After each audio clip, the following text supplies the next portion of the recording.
नमस्कार, आप देख रहे हैं पब्लिक टाइम न्यूज और मैं हूं संदीप पैथोरी। के पाठक पढ़े नरम हटाई रोक, बिहार के हजारों शिक्षकों और कर्मचारियों के वेतन के लिए लेटर किया जारी। क्या है सच्चाई और क्या है ये खास खबर, मैं आपको बताने का प्रयास करता हूँ। बिहार सरकार में शिक्षा विभाग के ACS के पाठक के तेवर नरम पड़ गए हैं। अपर मुख्य सचिव का पदभार संभालने के बाद के पाठक लगातार चर्चा में है। के पाठक का राजभवन के साथ विवाद काफी पुराना हो चुका है। कई बार के पाठक ने राजभवन के आदेश का इतना आदेश निकाल दिया है, चाहे वो भर्ती का विज्ञापन हो या फिर कुलपतियों की बैठक हो। हर बार के पाठक ऐसा ही करते चलते आते हैं। कई बार के पाठक खुद उसमें शामिल भी नहीं हुए।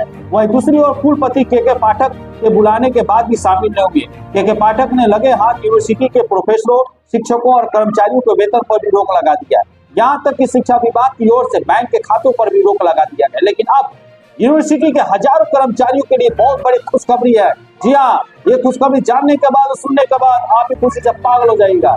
बिहार की यूनिवर्सिटी में तैनात करीब 15,000 से अधिक शिक्षकों और कर्मचारियों को वेतन का भुगतान का रास्ता बिल्कुल साफ हो गया है। के पाठक ने पटना हाई कोर्ट के आदेश के बाद शिक्षा विभाग को तुरंत आदेश दिया है और उसके बाद शिक्षा विभाग ने राज्य के सभी 12 यूनिवर्सिटियों के पदाधिकारियों पर वेतन पर रोक जो लगा हुआ था उसको हटा दिया गया है। उसके अलावा बैंक के खातों के संचालन पे जो भी रोक लगा हुआ था उसको भी हटा दिया गया है। यूनिवर्सिटियों के कर्मचारियों की बात करें तो यूनिवर्सिटियों के कर्मचारियों का वेतन भी बीते 3 महीने से बंद रहा। उसके बाद वो काफी परेशान थे और लगातार राजभवन से गुहार भी लगाई जा रही थी। हाई कोर्ट के फैसले के बाद अब शिक्षा विभाग ने उस पर रोक जो है हटा ली है। और ध्यान रहे कि के पाठक और राजभवन के बीच विवाद काफी लंबा चला। हालांकि कहा यह भी जा रहा है कि राज्यपाल जो है सर्वोपरि होते हैं। के पाठक यूनिवर्सिटी मामले में दखल देने का किसी प्रकार का कोई अधिकार नहीं है। अब मैं आपको बताता हूं कि शिक्षा विभाग ने आखिर क्या जानकारी दिया है, क्या आदेश दिया है। तो जानकारों के मुताबिक शिक्षा विभाग के सचिव वैद्यनाथ यादव ने शनिवार को सूबे के सभी यूनिवर्सिटी के कुलपतियों को पत्र लिखकर इसकी जानकारी भेज दी है।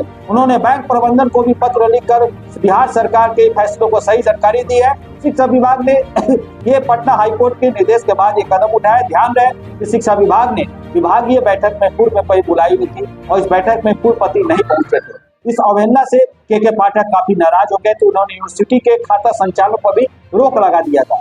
विभाग ने यह कार्रवाई 15 मार्च को की थी और इसके बाद यूनिवर्सिटी के सभी जो बैंक थे उसके खाते निष्क्रिय हो गए थे और जिसके वजह से हजारों शिक्षकों, प्रोफेसरों और कर्मचारियों को वेतन नहीं मिल रहा था। तो ये था अब तक की सबसे बड़ी हेडलाइन।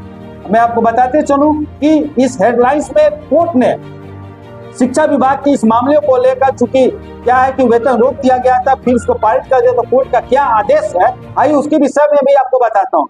पटना हाई कोर्ट ने इस मामले को लेकर 3 मई को सुनवाई हुई थी और उसके बाद पटना हाई कोर्ट को बनाम मगध यूनिवर्सिटी बनाम राज्य सरकार और अन्य मामले में दायर मामले की सुनवाई की और उसके बाद तत्काल प्रभाव से खातों पे जो रोक लगी हुई थी उसको हटाने और वेतन चालू कराने का भी आदेश पारित किया गया। और जिसके बाद शुक्रवार को शिक्षा विभाग की बड़ी बैठक का आयोजन हुआ और शनिवार को सचिव की ओर से पत्र जारी कर कुलपतियों को निर्णय के बारे में सूचित किया गया। उसके बाद बैंक को पत्र में लिखा गया कि खाते पर जो रोक लगा हुआ था उसको हटा दिया गया है और हाई कोर्ट के आदेश के बाद के पाठक जो है अब काफी नरम दिखाई दे रहे हैं और अब यूनिवर्सिटियों के खाता संचालन पर जो भी रोक लगी थी उसको तत्काल प्रभाव से भी हटा दिया गया, जिससे कि हजारों कर्मचारियों के वेतन का रास्ता साफ हो गया। तो ये था अब तक की सबसे बड़ी हेडलाइन और मैं आपको बताते चलूं के पाठक जो है अब नरम पड़ चुके हैं और ये सबसे बड़ी अपडेट अभी तक की मानी जाएगी। आज की खबरों के लिए आप हमारे चैनल के साथ जुड़ रहे हैं और देखते हैं पब्लिक टाइम।